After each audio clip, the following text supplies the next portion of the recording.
یہ سر درد کی بھی چوٹی کی دوائیں ہیں، لیکن جلسینیم کی سر درد میں عموماً ٹھنڈی ہوا سے تکلیف بڑھتی ہے، اور برہمنیہ کی سر درد میں ٹھنڈ سے آرام آتا ہے. لیکن جلسینیم میں ضروری نہیں ہے کہ سردی یا گرمی کا اثر نمایاں ہو، کیونکہ جب یہ گہری اعصابی درد بن جائے تو اس پر سردی یا گرمی کا کوئی اثر نہیں پڑتا.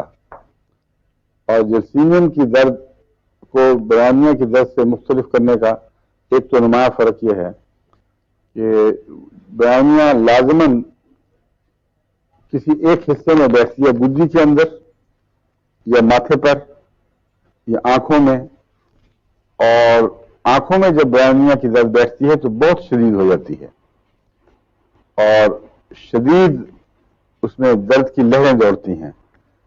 اس کی وجہ یہ ہے کہ برہمنیہ کی درد جب آنکھوں میں بیٹھتی ہے تو اس کا تعلق رومیٹزم، وجع مفاصل اور گاؤٹ وغیرہ سے ہے.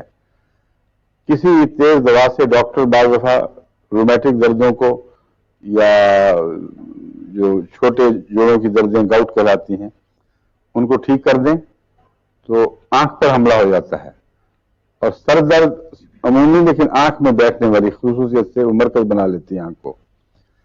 وہاں بہت تیز درد کی لہریں دوڑتی ہیں، اور برہمنیہ کی خصوصی علامت بھی پائی جاتی ہے کہ آنکھ میں ذرا سی بھی حرکت کریں تو یوں بعض دفعہ لگتا ہے کہ نشتر چبھ ہو دیا کسی نے. جلسینیم میں ایسی کوئی بات نہیں ہے.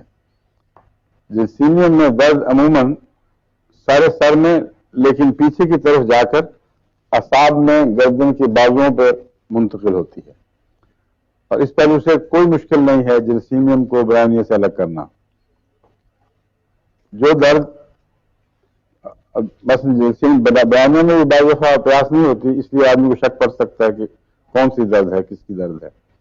جلسینیم یہاں سے جائے گی اور ادھر گردن کے بائیں طرف یا دائیں طرف بیٹھتی ہے، اور بعض دفعہ دونوں طرف اعصاب میں پیچھے کی طرف درد اترتی ہے، لیکن ماتھے پر بھی رہتی ہے.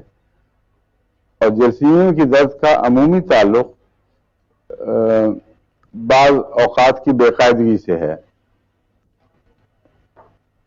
مثلا رات کو اگر آدمی کو 4 گھنٹے سونے کی عادت ہے اور وہ 5 گھنٹے سو گیا ہے تو اس سے بھی جلسینیم کی درد چھڑ جائے گی.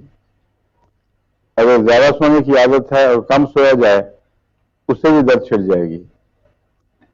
ناشتہ ایک خاص وقت پہ خاص طریق کا کرنے کی عادت ہے، وہ وقت تبدیل ہو جائے یا اس کی شکل بدل جائے، مثلا چائے پینی ہے اس کی بجائے کچھ اور پی لیا جائے، تو جلسینیم کی جو اعصابی تیزی ہے وہ اس کو محسوس کرتی ہے، اور اس کا رد عمل عموماً سر میں درد کی صورت میں ظاہر ہوتا ہے. برہمنیہ کے ان باتوں سے کوئی تعلق نہیں. برہمنیہ کی سر درد بالعموم یا تو رومیٹک طرز کی ہے یا پھر معدے کی خرابی کا اثر پڑتا ہے اس پر. اس کے علاوہ برہمنیہ میں وہ سب دردیں ہیں جو بخاروں سے متعلق ہوتی ہیں. ملیریا کی دواؤں میں برہمنیہ ایک اہم دوا ہے. ٹائیفائڈ میں بہت اہم کردار ادا کرتی ہے. اور ان دردوں میں جو جسم کے کسی حصے میں ہوں بخار کے نتیجے میں، انتڑیوں میں ہو یا کسی جگہ ہو، برہمنیہ میں سر ضرور متاثر ہوتا ہے.